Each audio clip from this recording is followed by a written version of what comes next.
为什么？这个项目我已经跟了半年了，卢东抢走的还不够多吗？我拒绝。上次你男朋友跟踪他这事儿被抓了把柄，这事儿没完。安丽萨，我一直都在保你，你明不明白？我知道你是为了我好，如果没有你，我也不会走到今天。在这件事情上，我还是很感谢你的 ，Jason。所以说，别钻牛角尖儿，找个机会跟卢东和好，多个朋友总比结个仇敌要好，不是吗？我知道了。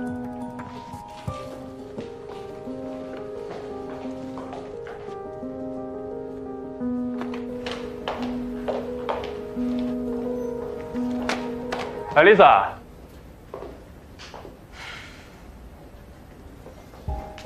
卢总，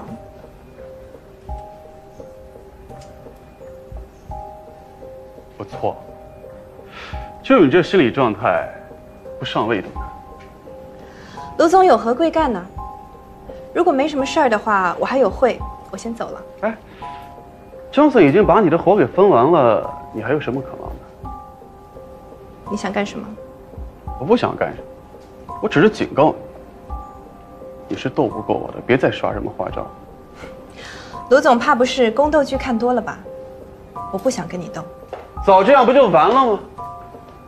你看看鼎和这么多高管，有几个女人？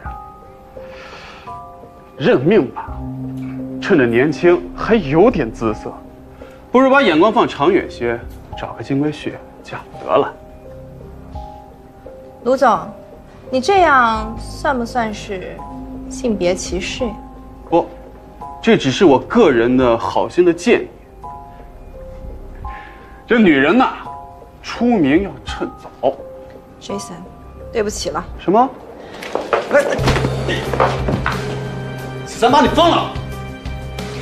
我总算知道为什么我对于练拳有这么深的执着了。爽！吴东大，我一定会告到你被停职，你死定了。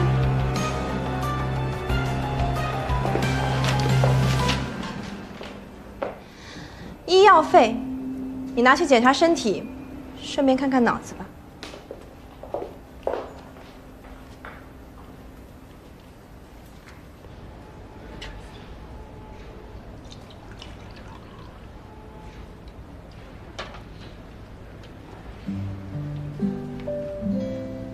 孙小姐，喝杯热水吧。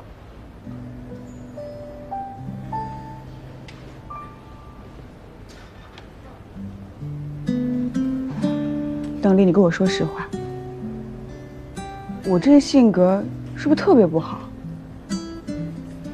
没有啊，我觉得挺好啊。肯定是我工作上平时太强硬，老是对你们大呼小叫，让林沃受了不少委屈。你也一样吧？没有，怎么会？我没受委屈。其实你帮我做决定，特别好。我呢，就是做事比较犹豫，而且我就喜欢你这样的。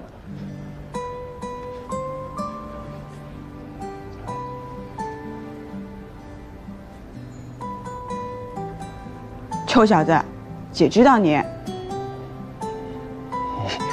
那个，孙淼姐，你千万别误会啊，林沃对你没意见。可是他其实他也不容易，你让他插手大龙业务，你就等于给他伤口上撒盐呐。为什么？我就实话跟你说了啊，但是你不能再逼他了。